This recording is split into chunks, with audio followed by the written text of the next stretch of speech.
अजी कोई अच्छा सा लड़का देखकर और अच्छा सा परिवार देखकर अपनी बेटी के हाथ पीले कर दीजिए, क्योंकि मैं तो बीमार रहती हूँ, पता नहीं कब तक जिंदा रहूँ। अरे चिंकी की माँ, ऐसे मत बोलो, सब बोलो। मैं कल कबूतर भैया के घर जाता हूँ और उनसे पूछता हूँ कि उनकी नज़र में कोई अच्छा सा लड़का और अच्छा सा परिवार हो तो हमें उसी घर में अपनी बेटी की शादी करनी है। अगर आपको ऐसी कोई नॉलेज हो तो हमें बता दीजिए।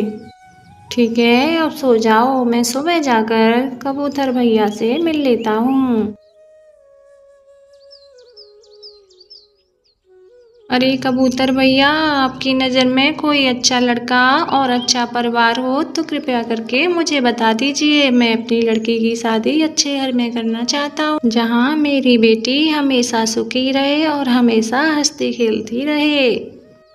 हाँ टूना भाई, चलो मैं आपको सोनू भैया के घर ले चलता हूँ। उन पर बहुत पैसा है और उनका लड़का पढ़ा लिखा है, बाहर जॉब भी करता है और बहुत ही संस्कारी भी है। वहाँ आपकी बेटी हमेशा सुखी रहेगी। उसकी कोठी तो ऐसे बनी है जैसे किसी की हवेली हो, आलीशान बंगला हो।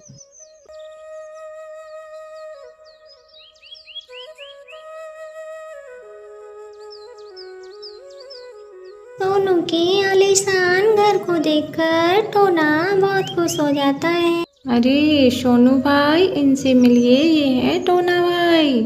इनकी एक बेटी है और वो बहुत ही पढ़ी लिखी और समझदार है। मैं चाहता हूँ आपके बेटे के साथ रिश्ता हो जाए तो इन दोनों की जोड़ी मिल जाए। हाँ वो तो ठीक है, लेकिन दहेज में 20 लाख रुपए और एक गाड़ी तो दे दोगे ना। ये सुनकर टोना परेशान हो जाता है। अरे टोना भाई, क्या सोच रही हो? रुपये तो जिंदगी भर कमाते रहोगे। एक बार बेटी की शादी अच्छे घर में हो जाए तो आपको कोई चिंता नहीं सताएगी। लेकिन ये तो कबूतर भी नहीं जानता था कि सोनू और उसकी बीवी दोनों ही बहुत ही बड़े लालची हैं। ठीक है, तो फिर मैं आपको 20 लाख रुपये और एक गाड़ी दे दूंगा, लेकिन मेरी बेटी हमेशा खुश तो रहेगी ना यहाँ। हाँ आपकी बेटी खुश रहेगी। आपको देखकर नहीं लगता क्या इतनी बड़ी आलीशान कोठी बनी है? मेरा बेटा जॉब पे भी लगा है, फिर भी आपकी बेटी को कोई कमी होगी क्या जो ऐसे सवाल कर रही हो? अरे भाग्यवान, सुनो, मैंने अपनी बेटी का रिश्ता पक्का कर दिया है। अपनी बेटी उस घर में राज करेगी, राज। अच्छा जी, लेकिन ये तो बताइए हमको दहेज में क्या क्या देना होगा? इतना सुनते ही टोना की आंखों में आंसू आ जाते हैं। 20 लाख रुपये और एक गाड़ी हमको उनको दहेज में देनी होगी, तभी हमारी बेटी उस घर में शादी करके जाएगी। क्या? लेकिन इतने रुपए हम कहाँ से लाएंगे जो उनको एक गाड़ी और 20 लाख रुपए दे देंगे? हमारे पास तो सिर्फ 4-6 लाख ही रुपए हैं। अरे तुम चिंता क्यों करती हो? हमारा जो नया मकान है ना, हम उसको बेचकर अपनी बेटी की शादी कर देंगे और दहेज में 20 लाख रुपए और एक गाड़ी भी दे देंगे। कम से कम हमारी बेटी जिंदगी भर खुश तो रहेगी ना, और जब बेटी खुश रहेगी तो हम तो अपने आप ही खुश रहेंगे। क्या कहती हो? ठीक है, तो फिर कोई अच्छा सा ग्राहक देखकर अपना नया वाला मकान बेच दीजिए और अपनी बेटी की शादी उस अच्छे से घर में कर दीजिए। फिर दूसरे दिन टोना अपना नया मकान कालू सेठ को बेच देता है। अरे पिताजी, आप इन लोगों से पैसे क्यों लिए और ये सब हमारे घर में क्यों रहेंगे? अरे बेटी, मैंने ये मकान इन लोगों को 6 महीने के लिए किराए पर दे दिया है और इन्होंने एक साथ 6 महीने के रुपए हमको दे दिए हैं। जब 6 महीने हो जाएंगे तो ये मकान हमको वापस कर देंगे, ठीक है? फिर कुछ दिनों बाद टोना अपनी बेटी की शादी सोनू के बेटे अनमोल के साथ कर देता है। फिर सोनू और उसकी बीवी अपनी बहू को पहले तो खूब अच्छे से रखते हैं, लेकिन कुछ दिनों बाद वह चिंकी को परेशान करने लगते हैं। जा अपने घर, कभी मायके भी चले जाया कर, और हाँ अपने बाप से एक एसी ले आना। वैसे भी तेरे बाप ने कुछ सामान तो दिया नहीं है। लेकिन माँ जी, मेरे पापा ने अपना एक घर बेचकर मेरी शादी कर दी, अब वो रुपए कहाँ से लाएंगे? चुप, अगर एसी नहीं लाए तो वहीं रहना, अगर एसी आ जाए तो ही आना, वरना यहाँ आने की जरूरत नहीं है, समझी? बेटी तू यहाँ अचानक कैसे आई? कुछ नहीं माँ, आप दोनों की याद आ रही थी इसलिए मैं अपने घर चली आई। क्या मैं अपने घर नहीं आ सकती माँ?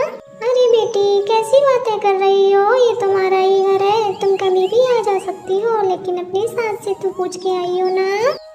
हाँ माँ, उन्होंने ही तो मुझे यहाँ भेजा है। मतलब ये माँ, मैं उनसे पूछ कर ही तो आई हूँ। अरे बेटी क्या बात है, तू खुश तो है उस घर में? ना कोई फोन आया, ना दामाद जी तुम्हें लेने आए। इतना कहा ही था कि चिंकी रोने लगती है। अरे बेटी तुम क्यों रो रही हो, क्या बात है मुझे बताओ। फिर चिंकी अपनी सास के बारे में अपने पिताजी को सारी बातें बताती है। अरे बेटी तुम चिंता मत करो, मैं एसी लाकर दे दूंगा। फिर अगले दिन टोना कालू सेठ से पैसे उधार लेकर बाजार से एसी ले आता है और अपनी बेटी को दे देता है। ले बेटी ये एसी ले जा और अपनी सास को दे देना, मेरे होते हुए तुझे चिंता करने की कोई जरूरत नहीं है, तू बस खुश रह। फिर चिंकी एसी लेकर अपनी ससुराल चली जाती है। ये ले आई एसी, बहुत अच्छा, चलो अब खाना बना दो। चिंकी सबको खाना परोस देती है। फिर कुछ महीने गुजर जाते हैं। फिर चिंकी के पिताजी अपनी बेटी को लेने आते हैं। तभी सास चिंकी से कहती है, जा तो रही हो अपने पिता से 50,000 रुपए ले आना, हमें अपने नए घर का लेंटर डलवाना। और कुछ नहीं बोलती और चुपचाप अपने पिता के साथ अपने घर आ जाती है। बेटी तेरी ससुराल वाले सब अच्छे तो है ना, तू खुश तो है ना वहाँ? हाँ पिताजी, मेरे सास ससुर तो बहुत अच्छे हैं, वे मुझे बहुत अच्छे से रखते हैं। अब मैं पिताजी को क्या ही बताऊं कि मेरी सास तो बहुत लालची है, कभी एसी मंगाती है, कभी 50,000 रुपये मंगाती है। लेकिन मैं इस बार पिताजी से कुछ नहीं मांगूंगी, चाहे मेरी सास मेरे साथ कुछ भी करे। अपनी बेटी को अच्छा खाना बना कर खिलाती है। फिर ऐसे ही कुछ दिन गुजर जाते हैं। फिर उधर चिंकी का पति अनमोल अपने घर जॉब से वापस आ जाता है और वह चिंकी के घर से चिंकी को बुलाकर अपने घर ले आता है।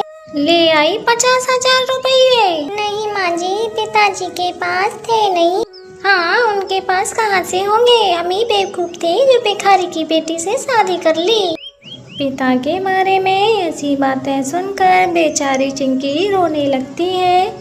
दूर खड़ा चिंकी का पति अनमोल ये सारी बातें सुन लेता है। चिंकी माँ जी तुमसे क्या कह रही थी, तुम मुझे माँ जी के बारे में सब सच बता सकती हो, क्या वो तुम्हें मेरे पीछे परेशान करती हैं? जब मैं पहली बार अपने मायके गई थी तो माँ जी ने एसी मंगवाई थी, तो पिताजी ने एसी लाकर दे दी। और इस बार मैं गई तो माँ जी ने बोला 50,000 रुपये लेकर आना वरना मत आना।